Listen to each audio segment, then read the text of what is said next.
How good is this Christmas fusion? Let's find out together.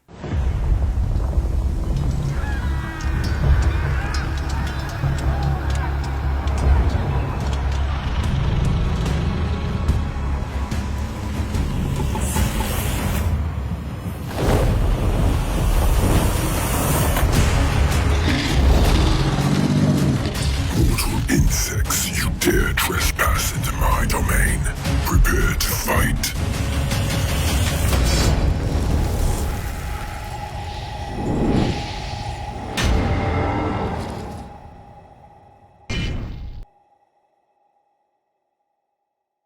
What's going on, team? It is MurderInc here, back with another Raid Shadow Legends video. We are going to be discussing the new upcoming fusion for the holiday season. Timestamps below, as always. Let's jump right into it here.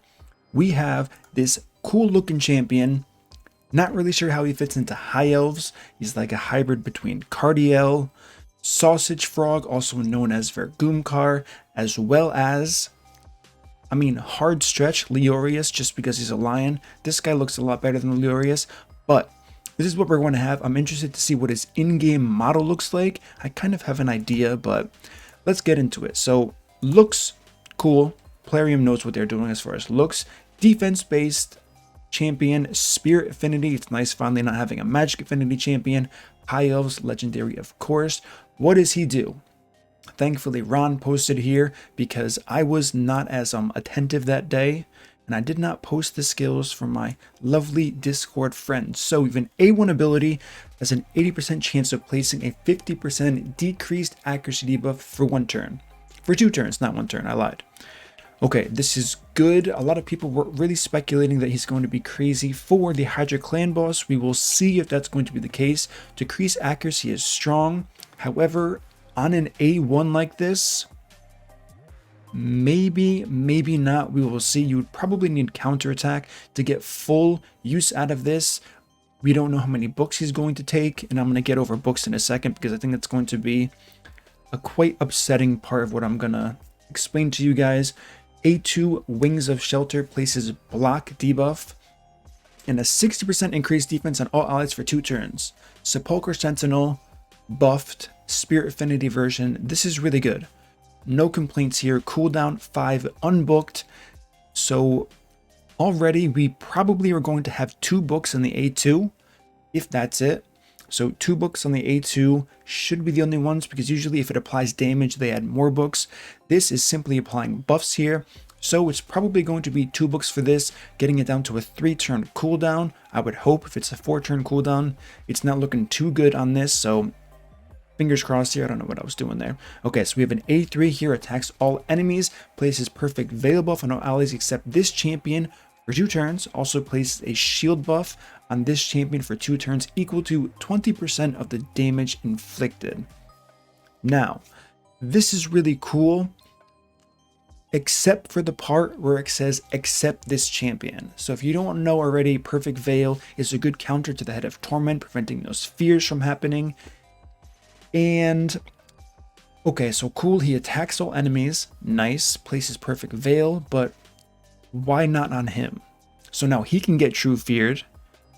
And I don't know, there's just a lot going on here. I don't really like the design of this kit per se, but it is what it is here. So cooldown 5 unbooked. Hopefully this goes to a 3-turn cooldown as well. So that means another 2 books. If it's a 4-turn cooldown, it would be a little bit worse, but it would still be strong. The shield buff is a nice touch here.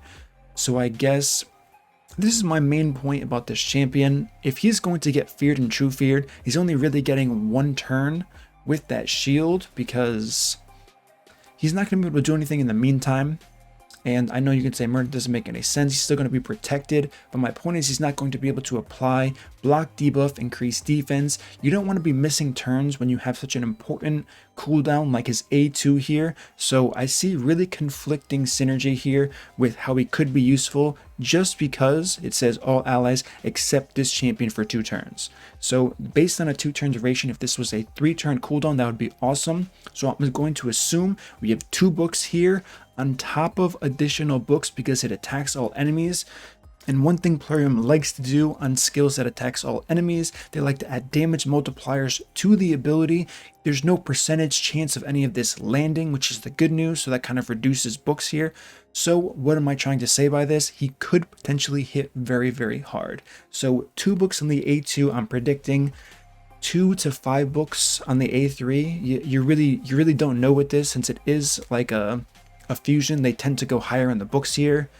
You hate to see it. Hopefully I'm wrong about this, but so let's just say we'll be safe. 4 books, unlikely. It's more going to be like 5 books for the A3, but so 2 total plus 4. That's going to be 6 books total now from the A2 and A3. The A1, can we book the A1? Has an 80% chance of placing it. Would be really cool if it went all the way up to 100% chance. With that being said, they can go with 5% intervals, which would not be good. 5, 10, 15, 20. That's 4 books there for the A1. So we're already at 8. So that would be 12 if they do approach it that way. If they approach it 10%, we get 10 books. So we're at 10 or 12 books right now. Kind of middle of the pack. I would really like to see another 6 or 8 book champion that everyone's going to have access to. My personal feelings on that. Now we have this A4 here, Glimmer Hide. This is a passive when attacked. Reflects 30% of the damage this champion receives back to the attacker. Also has a 30% chance of placing a freeze debuff on the attacker for 1 turn. This is cool. Okay, so reflect damage. I'm okay with that. 30% chance. It looks like there's no cooldown here on this. That's also the good news. So could be good for arena dungeon waves progression. This guy, okay, look, this guy's going to be fantastic if you're early game, mid game, and probably late game progression. End game, maybe someone will figure something out. Maybe I will figure something out when I do fuse this champion and get to actually testing him if I decide on fusing him. I think personally, I haven't done a fusion since Ruel. Including Ruel, I did not fuse him at all. I might fuse this guy because potentially he can look really cool. So for that reason alone, I might go after this champion here. Now, one thing I do want to talk about is going to be, I don't want anyone to start saying he's going to save me for this, he's going to save me for that. Let's wait, not jump to conclusions yet to judging this champion. I personally don't foresee, based on reading this kit, he's going to be a very good champion, but, and this is a really hard but to say, he's not Pixneal. Now, should I ever have to say that? No. But last year we got Pixneal. This isn't it. This is a much better champion for a majority of the player base. Is it going to save people in the Hydra? I don't think so, but that remains to be seen for sure. So with that being said, that's my conclusion. What are your thoughts? What are your opinions on this boss? I'm curious as to how the community is kind of taking this based on what we have here. One thing I do want to add on what I would have liked to see personally, this could have been too strong, but on the A3, if this had applied an AoE block buff, debuff on everybody, this would be crazy strong. Then I would say, okay, this is a Hydra champion for sure. Players are going to love this champion, and that one change would have made him such a quality champion here. Maybe it's too strong. I'm not sure. That's up to be determined and maybe interpreted as to why they didn't do that. But that's just my personal feedback as far as what I would have liked to see on this champion instead. So give me your thoughts. Give me your opinions. Are you going to pursue this champion? This is going to be a traditional fusion, because if it doesn't say fragment fusion on the initial, where is it? We're planning to launch a fusion event. If it's going to be a fragment, they always say fragment event. Could this be a hybrid? Perhaps. We're not sure yet. But as of right now, it is looking like, and based on what they've told me, of course, it is looking like to be a complete traditional fusion. So perhaps some very strong epics are on the way. Only time will tell. I'm curious. I'm sure you guys are curious too. Maybe we'll have some very strong epics for the Hydra that will be more suited, that's more visible in their kit right away here. So as always, guys, smash that like button if you enjoyed this content. Subscribe, turn on the notification bell so you don't miss my next upload. And I will see you all in the next video.